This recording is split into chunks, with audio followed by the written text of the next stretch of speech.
मैं दीक्षा उपाध्याय। स्वागत है आपका मेरे यूट्यूब चैनल में।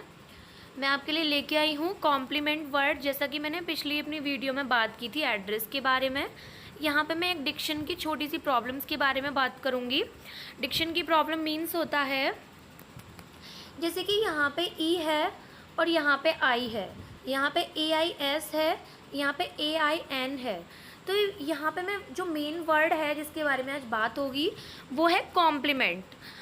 तो यहाँ पे मैंने कॉम्प्लीमेंट ये लिख रखा है, यहाँ पे भी कॉम्प्लीमेंट लिखा है, दोनों का प्रोनाउंसिएशन सेम है, बट यहाँ पे ई है, यहाँ आई है, या और ये है कॉम्प्लीसेंट और ये है कॉम्प्लीमेंट। ओके, बात करती हूँ मैं इन सभी वर्ड्स के बारे में।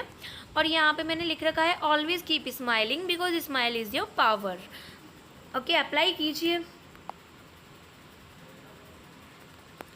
ये मेरी नेक्स्ट स्लाइड है जिसमें कि मैं आपको बताऊंगी इन कॉम्प्लीमेंट के और कॉम्प्लीमेंट, कॉम्प्लीसेंट एंड कॉम्प्लीमेंट्स के मीन। तो ये जो स्लाइड है इसमें लिख रखा है a compliment is something that complete. A compliment is something that complete or goes really well with something else। तो यहाँ पे ये जो COMPLEMENT है इसका मीन होता है कोई भी ऐसी चीज़ जो किसी के बिना कुछ अधूरी सी रहती है, जो मतलब रहती तो है लेकिन उसके अंदर कुछ अधूरा रहता है, जो पूरी नहीं हो पाती। जैसे कि मैं एग्ज़ाम्पल देती हूँ, जैसे कि हम केक बनाते हैं और केक के ऊपर यदि हम क्रीम नहीं लगाएंगे तो उसमें कुछ अधूरा सा रह जाएगा। यदि केक को हम क्रीम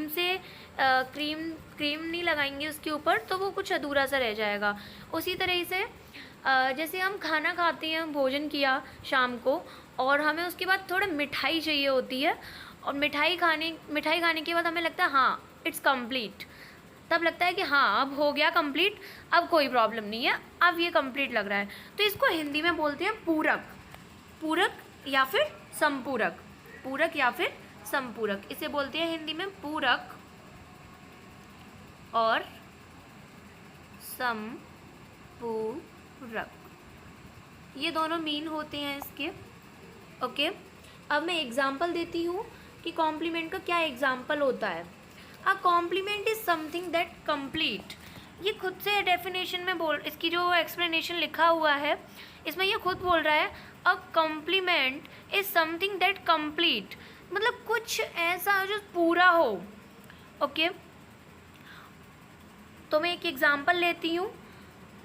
चूज़ अ डेजर्ट, जैसा कि मैंने अभी बोला था कि भोजन करने के बाद मिठाई का होना बहुत ज़रूरी होता है, उसी का मैं एग्जांपल ले रही हूँ इंग्लिश में। Choose a dessert to complete your मील।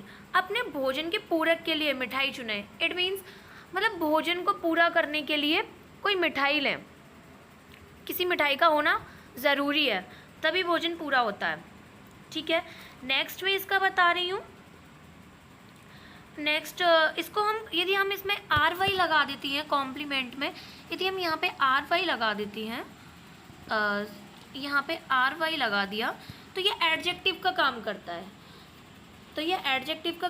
है, और यहाँ पे ये कॉम्प्लीमेंट नाउन और वर्ब का काम कर रहा है। इसे अकॉर्डिंग टू सेंटेंस हम पता कर लेंगे कि ये नाउन का काम कर रहा है या फिर वर्ब का काम कर रहा है। मैंने अपनी पिछली वीडियो में बताया था कि वर्ब कैसे यूज़ होती है और नाउन कैसे यूज़ होता है।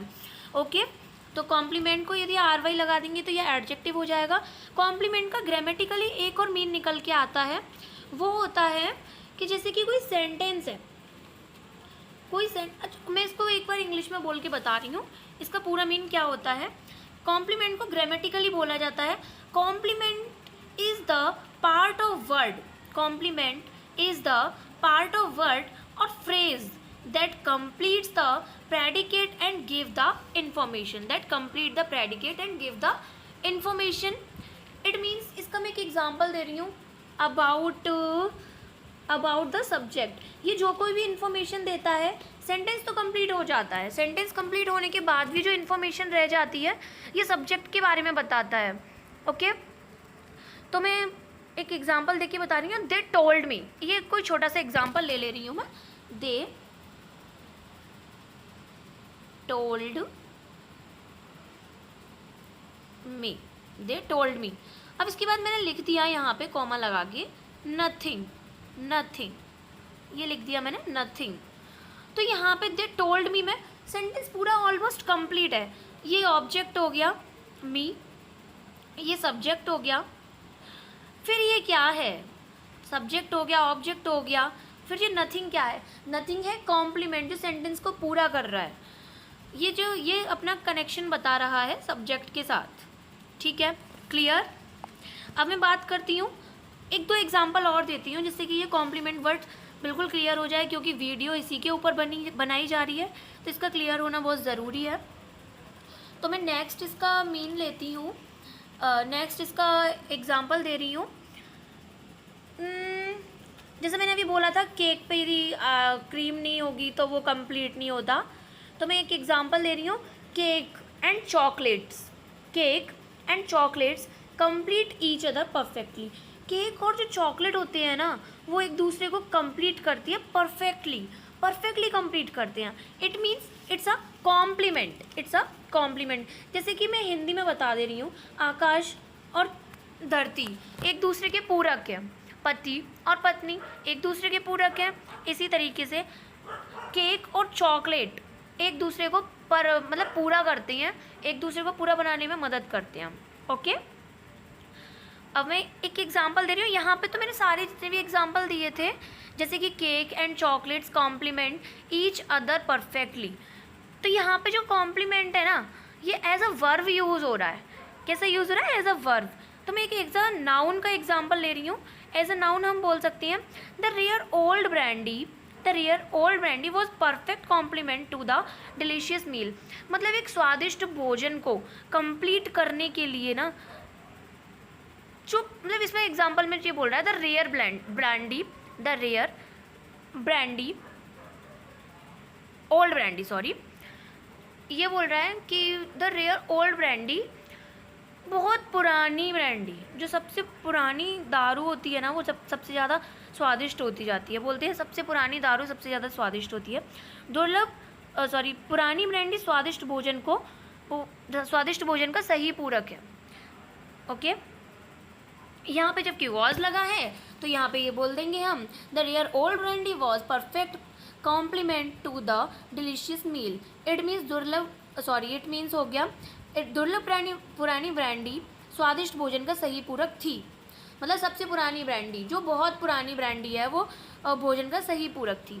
ओके, अब मैं बात करती हूँ कॉम्प्लीमेंट के बारे में।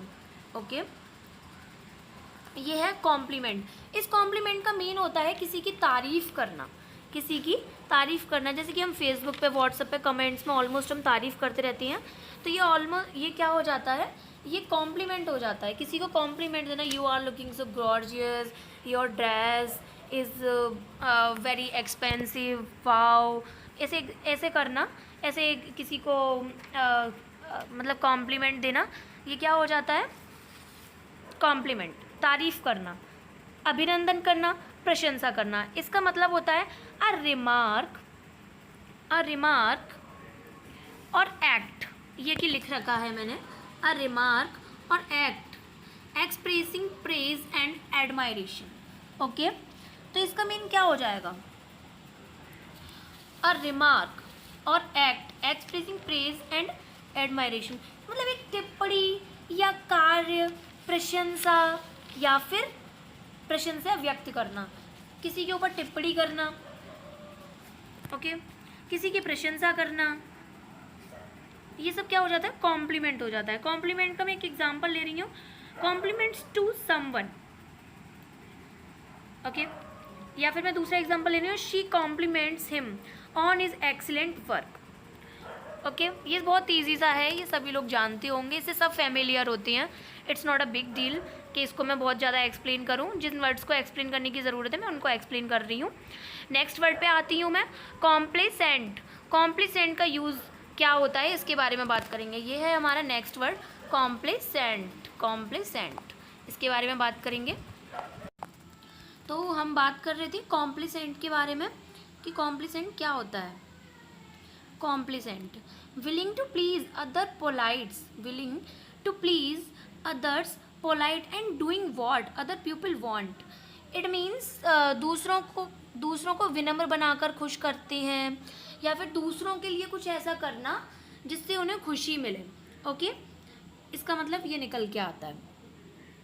इसको हिंदी में बोलते हैं,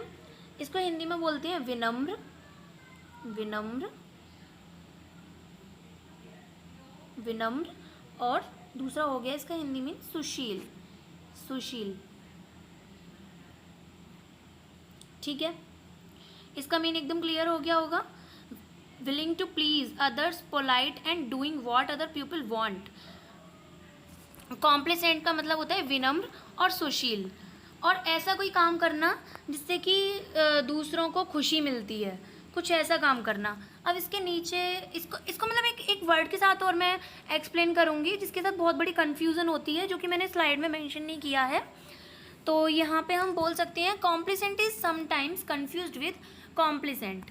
तो जो दूसरा वर्ड है ना, उसे मैं लिख दे रही हूँ, कॉम्प्लेसेंट, ये है इसकी मीनिंग। ये कॉम्प्लिसेंट क्या होता है, ये बिल्कुल इसी जैसे साउंड कर रहा है, लेकिन ये होता क्या है? इसका मतलब होता है आत्मसंतुष्ट, मतलब कि ये भी एडजेक्टिव है और ये कॉम्प्लिसेंट जो ऊपर वाला था ये भी एडजेक्टिव है। इसमें पूरी स्लाइड्स में मैंने डिक्शन की प्रॉब्लम को डिस्कस किया गया है। डिक्शन की प्रॉब्लम मतलब क्या होता है? जो कि ई है, आई है, ये छोटी छोटी वर्ड्स की जो प्रॉब्लम्स आती हैं ना, इनको क्लियर किया गया है। ओके, यहाँ पे जो इसका प्रोनाउंसिएशन होता है वो भी सेम होता है, इसका भी सेम होता है। तो मैं कॉम्प्लिसेंट की बात कर ले रही हूँ। इसको हिंदी में बोलते हैं आत्मसंतुष्ट।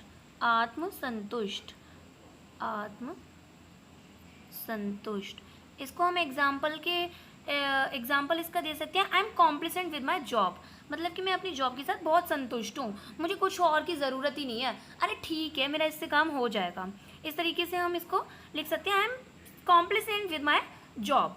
और जो ऊपर वाले का मीन था वो था विनम्र और सुशील, मतलब कि बिल्कुल धैर्यवान, बिल्कुल जिसमें कि बहुत ज़्यादा पेशेंस होता है और गुस्सा नहीं आता, वो होता है विनम्र और सुशील। नेक्स्ट है जो मैंने स्लाइड में मेंशन किया हुआ है, ये है कॉम्प्लिसेंस। इसके बारे में बात करेंगे, कॉम्प्लिसेंस के बारे में। कॉम्प्लिसेंस, इसका मीन क्या निकल गया है? Willingness to please others by being polite. जो ऊपर मीन था वही ऑलमोस्ट सेम है दोनों का। विनम्र होकर दूसरों को खुश करने की इच्छा, इसका मीन निकल के आता है, हिंदी में हम बोल सकते हैं शिष्टता, नम्रता, या फिर किसी इच्छुक बोल सकते हैं। इसके लिए मैं एग्जांपल दे रही हूँ कि इसका एग्जांपल हो जाएगा, we need solutions which will keep everyone happy and complaisant. Okay,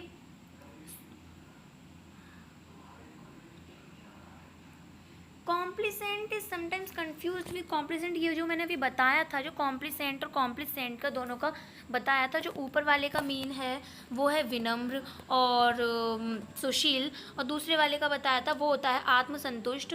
almost same होते हैं। अब मैं बात कर रही हूँ कॉम्प्लिसेंस के बारे में। जैसा कि मैंने अभी बताया था, इसका मतलब होता है किसी चीज़ की इच्छा करना, विलिंगनेस। इसके लिए मैं एग्जाम्पल दे सकती हैं।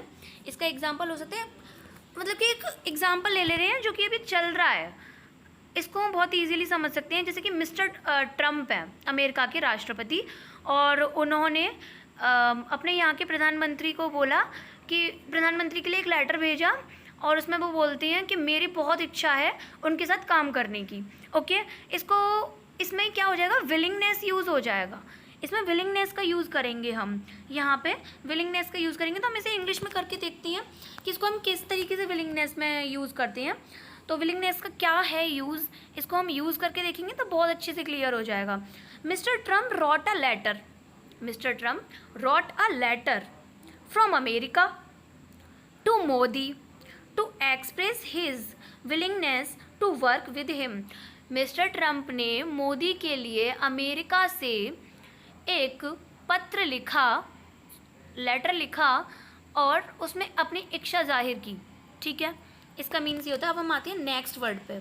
इस वर्ड को समझना बहुत ज़्यादा ज़रूरी है। इसका क्या मीन निकल के आता है, किस तरीके से इसका यूज़ होता है, ये काफ़ी टफ पड़ता है, और इसमें छोटे छोटे से अंतर होते हैं जो कि हम बिल्कुल भी डिफाइन नहीं कर पाते। इसको बहुत अच्छे से समझना। इसके बारे में बात करूँगी।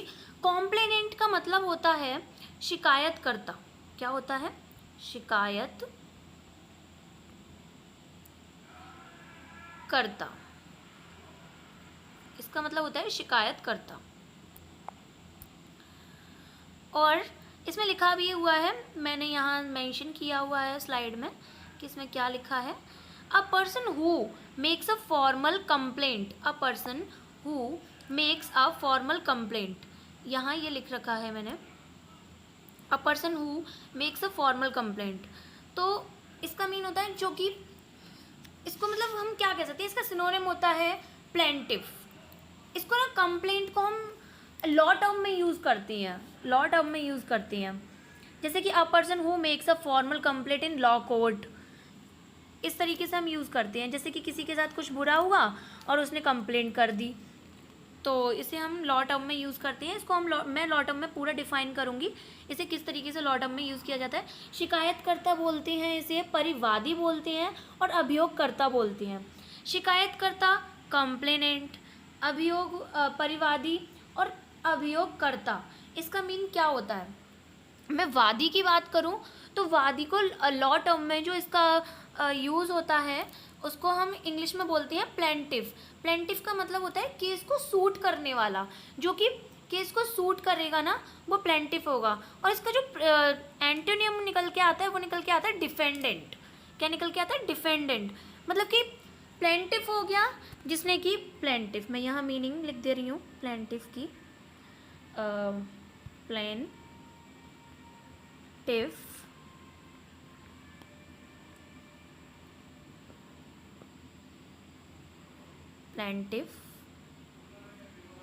यहाँ पे ये मैंने मीनिंग लिखी है, ये एन है, इसे अच्छे से देख लेना, PLAINTIFF। प्लेंटिफ मीन्स होता है वादी, वादी। और डिफेंडेंट, डिफेंडेंट मीन्स होता है प्रतिवादी, जो कि इसका एंटोनिम है, एंटोनिम। डिफेंडेंट, डिफेंडेंट,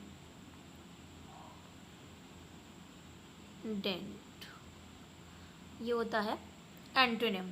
तो उसका जवाब देने वाला। कंप्लेंट, कंप्लेंट का एग्जांपल लेके चलते हैं हम। Complaint, a person who brings an action in a court of law. Legal definition में हम इसको कह सकते हैं the party as a plaintiff और petitioner who makes the complaint in a legal action और प्रोसीडिंग। अच्छा, डिफेंडेंट क्या होता है? डिफेंडेंट को हम कैसे बोल सकते हैं कि ये इसका एंटोनिम है? जैसे कि मैंने भी बोला, प्लेंटिफ होता है वादी जिसने कि केस सूट किया है। डिफेंडेंट होता है कि जो प्लेंटिफ ने केस सूट किया है वो उसका जवाब देगा, उसका जवाब देने वाला यानी कि प्रतिवादी। डिफेंडेंट क्या हो जाता है? प्रतिवादी। आई होप आप सबको ये वीडियो पसंद आई होगी। यदि आपको ये वीडियो पसंद आई है तो आप इसे लाइक कीजिए, शेयर कीजिए एंड सब्सक्राइब कीजिए। ओके, ऐसे ही कुछ वर्ड्स के साथ मैं फिर आऊँगी